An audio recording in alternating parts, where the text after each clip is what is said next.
This video is sponsored by Overtime Heroics, made by the fans, for the fans. Win in their last game against the Pythons 6-0. They held the dangerous Python lineup at bay, but not without some trouble. Sally slow pitch making her second start of the season, and it would only go 1 2/3 innings as she would leave in the middle of the second after taking a comebacker to the face. She left in extreme pain and hopefully she'll be able to make her next start. Donisha Moss would come in and take over.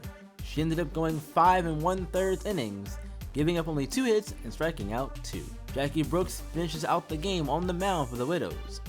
Manager Claire Soriano said in the post-game press conference that she knows her bullpen is one of the best in the league, and she has all the confidence in her girls to step up, and they were able to do so against a scary offense. The Widows offense, on the other hand, really showed up in this game in a big way.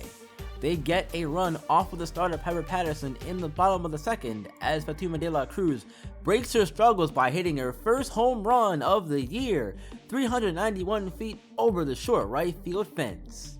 Then in the bottom of the 7th, Barbara Dixon, who was filling in for Chloe Nightingale at third, gets her first RBI of the season by getting hit by a pitch.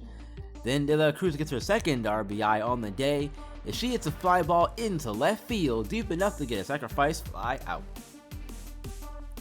Then the big damage comes in the form of Kan Yi Jin pinch hitting for Donisha Moss as she cranks the first pitch she sees way over the left field wall, 444 feet, to put 5 up on the inning for the Widows and the 6-0 lead.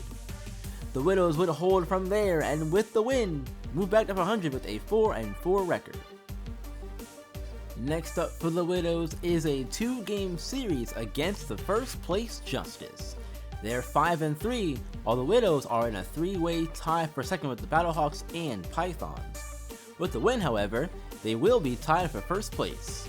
In Game 1, it's the aces of each staff meeting as the Justice send out Jessie McCarty, while the Widows put Serena Slider on the mound, and she's not pitched well to start the new season. She has an 0-2 record and an ERA of 5.4. As for McCarty, he's 1-1 on the season and has an ERA of 3.46. Crush Gonzalez has been wanting to improve her one area she says she's average in, and that's her fielding. It's gotten better over the last few weeks, but she says to look for a big improvement going forward with the help of some stimulants, she calls them. I'm assured by her and the training staff that it's all legal, and it seems like in fielding drills, at least in practice, her reaction time has improved dramatically, so we'll just have to see once game time hits. Other improvements on the team include the ace, Serena Slider. Not being happy with her first 2 starts, she's been putting in extra time in the bullpen. Slider told me, the only way to get better pitching is to pitch. If I want to be called the ace of the staff, I have to earn it. The extra sessions seem to have added a little more zip to her balls because that's definitely her area of weakness on the mound. The Nightingale sisters return to the lineup as Chloe will bat 7th and play 3rd, while Lilith will bat 9th and be at short. Kan Yi Jin also replaces Carla Pontarelli behind the plate and batting 6th.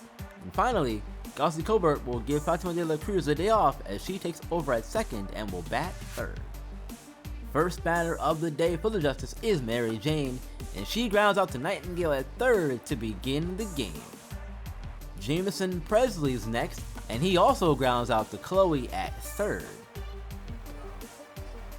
Jacob Fair is the 3rd batter in the Justice lineup, and he singles, keeping the inning going with the ball just getting over the glove of the diving Davenport at 1st. 2 outs, and Todd Atkins flies out to Colbert on the first pitch of the at-bat as she ranges over into foul territory to end the top of the inning. Yao Ling draws a leadoff walk to begin the Widow half of inning number 1. And if you're a Justice fan, it's not a good sign seeing your top pitcher walk the leadoff batter, especially a speedy one like Ling. Ling attempts to steal 2nd, but she would be thrown out as Angela Willis puts the tag on for the first out of the inning. Marks would then ground out to 2nd for the 2nd out. Gossie Colbert lines the 0-2 pitch into center, so Crush Gonzalez gets a chance to hit with 2 outs. She goes down on strike, swinging through the inside fastball of 99 from McCarthy, and the Widows end the first still scoreless. 2 outs in the top of the second, and Jane Smith is at the dish. She takes the 0-2 pitch and lofts it into center field. Ling comes on and flashes the leather, making a marvelous sliding catch to end the inning. Top of the fourth gets started with a wild play as Jacob Fair smashes a ground ball to third. Chloe dives and can't glove it. Her sister at short comes over, picks it up and fires to nab Flair by just a step for the first out. Slider would end the inning, picking up her second strikeout of the game as Angela Willis continues to struggle at the plate, looking at the two-seam fastball. Still scoreless, heading to the bottom of the fourth. Jennifer Marks leads off the Widow half of the fourth with a single, smacking the first pitch into right field. Gossie Colbert is up next, and she heads back to the bench as McCarty sits her down for his third strikeout. Crush Gonzalez looks to avoid her second strikeout in as many at-bats, and she does, taking the first pitch into center as Willis can't make the diving play. So 2 on and 1 out for Rose Davenport. She hits the ball into the left center gap. It rolls to the wall for a double as Marks and Gonzalez score to put the Widows on the board first.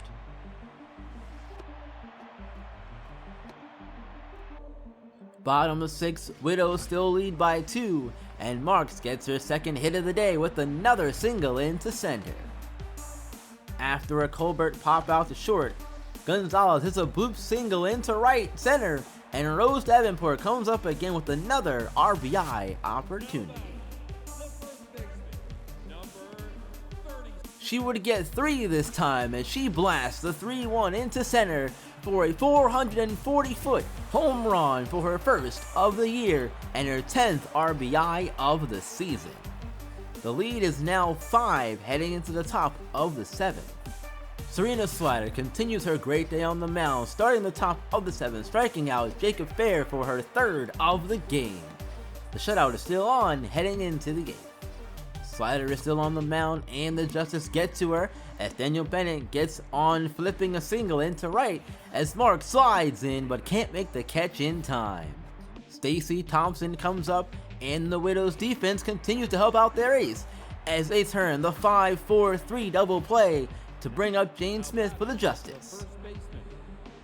She remains hitless on the year as she whiffs on the outside fastball to keep the shutout intact as the top of the 8th comes to a close. Bottom 8 and the Widows are looking for more runs, already up 5. They get off to a good start as Jen hits a single into right center.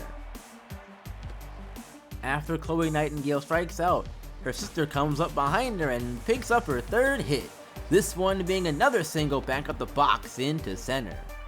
Then Serena Slider comes up, and she was seen talking to manager Soriano in the dugout before getting on deck.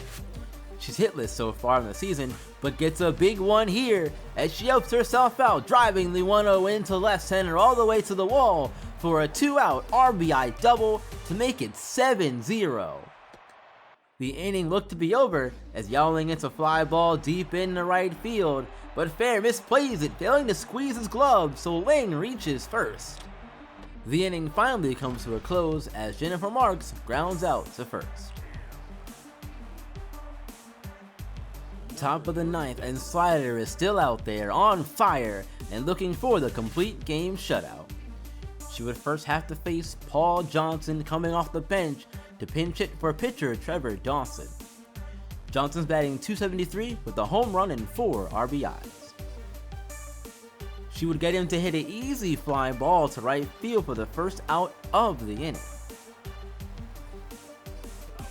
Mary Jane is up next. She hits a hard ground ball to short. Lilith dives and makes the grab, pops up, and fires over to first, but Jane beats the throw.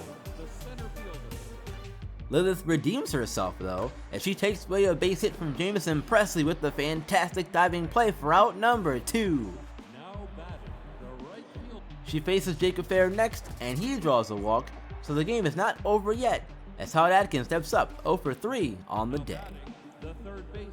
The 2-2 from Slider is lifted high into right field, and it's going a long way over the fence in right for a 3-run blast. Atkins hits his first home run of the season as the shutout is over. The Justice get on the board but still trail 7-3. Serena Slider exits the game as Jane Sappho takes over to get one more out. And she would do just that as Angela Willis grounds out to Rose Davenport at first. The Widows pick up their second win in a row, 7-3, and win the first game of the series against the Justice. Slider gets her first win, going 8 2/3 while striking out 4, and only allowing the 3 runs on the home run. Rose Davenport, Todd Atkins, and of course, Serena Slider are the 3 stars of Game 1. Taking a look at the standings heading into Game 2 against the Justice, it's now a 3-way tie for first between the Justice, Widows, and Pythons in the Valiant. While in the Monument, the new Mighty are battling with the defending conference champion Swordfish for first place, both with 6-3 records. In Game 2 of the series, it's Vika Ivanova getting the start for the Widows, and the Justice send Curtis Middleton. Ivanova doesn't have a win yet, but her ERA is under 1 at .75. Middleton is 2-0 on the season and has an ERA of 2.84.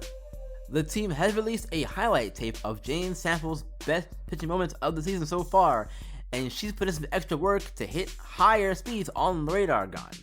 I cannot wait to see her in her next opportunity to close the game to see if the intimidation factor is there. All good closers have that. Yao Ling gets the day off and is replaced by Nadia Owens in center. Chloe and Lilith Nightingale move back up to 2 and 3 in the lineup as Carla Pontarelli also returns behind the plate. So every day one starter besides Ling takes the field in Game 2 of the series. Ivanova starts the game getting Daniel Bennett to chase the 0-2 pitch, and the result is a ground out as Davenport flips it to the covering Vika. Next up is Jamison Presley, and he singles up the middle into center field with 1 out. Paul Johnson is up, and they rarely pitch around batters, but Johnson gets on base as he walks, so 2 on, 1 out for Todd Atkins, who homered in the first game. Ivanova's curveball hangs down the heart of the plate, and the Justice plate one early as Atkins gets himself a RBI double into right field. Mary Jane hits a screamer to second, but Fatima is able to lay out for it. She makes the out at first, meanwhile the Justice get their second run of the inning. The inning ends with Sam Adams grounding out to first.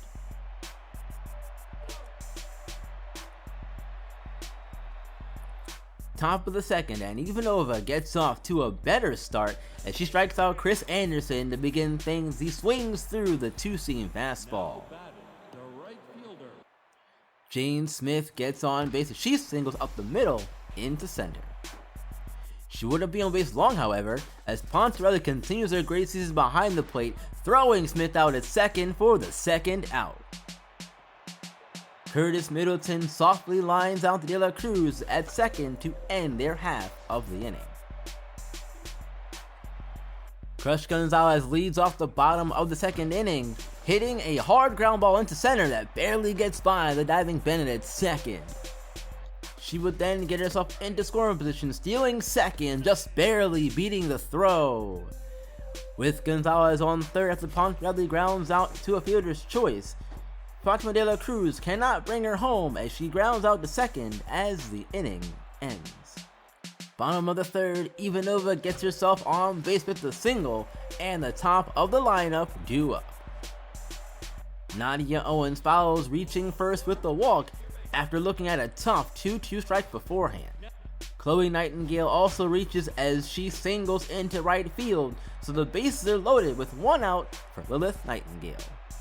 She hits a hard ground ball to short, and what looks like an inning-ending double play turns into a fielder's choice as Lilith beats the throw to first, and the Widows get their first run across. Runners on the corners for Crush Gonzalez, and they decide not to pitch to her as she's walked to bring up Rose Davenport, who's been on fire here lately. Davenport drills a single into center, and the tying run scores. Carla then sends the first pitch of her at-bat a long way into right center, but it runs out of gas at the warning track, falling into Smith's glove for the final out of the inning. The Widows and Justice, however, are right back where we started with a tie ball game. Top 4 as the Widows offense continues for the Justice. Mary Jane gets on base as she singles into center on a weakly hit ball that's well placed. Now batting, the first baseman. Sam Adams comes up and he hits a ground ball to Davenport at first. They get the first out at first, but Lilith forgets to tag the runner at second, so no double play. Jane Smith digs in and with 2 outs and a runner on third, looking to give the lead back. She struggles in these situations, but not this time as she bloops a single into center as the Justice take the lead again. The long inning for Ivanova continues as she walks the opposing pitcher Middleton to bring up the top of the order in Daniel Bennett. Bennett loads the bases with the infield single. Lilith makes this diving stop up the middle at short, but the long throw is late, unable to get David out. Vika now faces the Justice best hitter in Jamison Presley, and she gets out of the jam as Presley pops out to second. Justice are back in the lead though. Jennifer Marks gets on with 1 out in the bottom of the 4th as she doubles into right center as the ball rolls all the way to the wall. Ivanova gets on base again as she softly hits a single into left, so now runners in the corners. Ivanova comes out after the base hit as Sally Toma takes her spot on first. Owen smacks the pitch to the hot corner at third. The throw to second is bobbled, so the tying run scores and the double play is avoided. Chloe Nightingale's up and she walks to load the bases for her sister, who already has an RBI on the game. She tries to do too much and swings at some bad pitches, so she goes down on strikes for out number 2. But it's Crush Gonzalez's turn and Middleton gets her to chase the high pitch and fly out to right. He escapes big damages. We're tied at 3 heading into the 5th. Let's move way forward here as the game would go into the late night for extra innings. Bottom 13th, 2 outs, and Lilith Nightingale gives the 1-2, a ride into right field. It is high, far, and Jane Smith plays spoiler as she robs the game-winning run, and this game continues into the top of the 14th. Top 14, and Jane Sappho is the only pitcher the Widows have left in relief, so she's been pitching since the 9th. Leading run is on third, and she strikes out Bo Franklin for the second out of the inning. Brittany Olsen drives the first pitch of her at-bat into right center as it rolls to the wall for an RBI double. Jamison Presley follows by lining out to short, so the Widows need 1 to stay alive in their half of the 14th. Crush Gonzalez steps in to lead off the 14th for the Widows. The 2-1 curveball is hung and Gonzalez gets all of it. She's not ready for this game to end, and her 482-foot second homer of the season keeps the Widows in it. Top 15 as Sappho still on the mound, giving everything she has. Justice have 2 on, no outs, and Mary Jane steps in. She sends the 2-1 into left field. The ball continues hooking away from Gonzalez. She dives but can't make the catch. 2 runs come across now at 6-4 Justice. Bottom 15, Jennifer Marks leads off, lifting the first pitch of her at-bat into left field, but this one falls short and into the glove of Jane for the first out of the inning. Sappho tries getting on base, but she's unable to, as the result is a ground out to first. It's all up to Yao Ling, who came in for Owens earlier in the extra inning frames. She chops it back to the pitcher, and the throw to first is in time. The game finally comes to a close. The Widows once again split a 2-game series, losing this one in extras 6-4. They end their 5-game homestand 3-2, however. Crush Gonzalez, Mary Jane, and Paul Johnson are the 3 stars of the night in this fantastic extra innings contest. Looking at the standings here after the Justice Series, they're back in sole possession of first place in the Valiant at 6-4. The Monarchs are in second at 6-5, and the Battlehawks and our Widows are tied for third at 5-5. In the Monument, there is a 3-way tie for first between the Swordfish, Tigers, and Mighty, while the Nightmare are sitting at 6-5. Next up for the Widows is the start of a 4-game road trip beginning with the Blurs. The playoff rematch from last season will see Audrey Messier on the mound for the Widows, as the Blurs will start Quick Draw McGraw. This will be a good test for the Widows as they take on their first opponent in the Monument Conference this season. Alright you guys, that's gonna do it for me for this video. Thank you all so much for watching. I appreciate you all. Be sure to do all the things you usually do. Give the video a like, subscribe if you're new, feel free to leave a comment down below as well, hit the bell as you subscribe, I forgot about that, don't forget that's very important. Anyway you guys, also, follow me on Twitch and Twitter, those links are in the description box down below. Until next time you guys, you know what to do. Keep on shining and keep on grinding. I will see you all in the next one.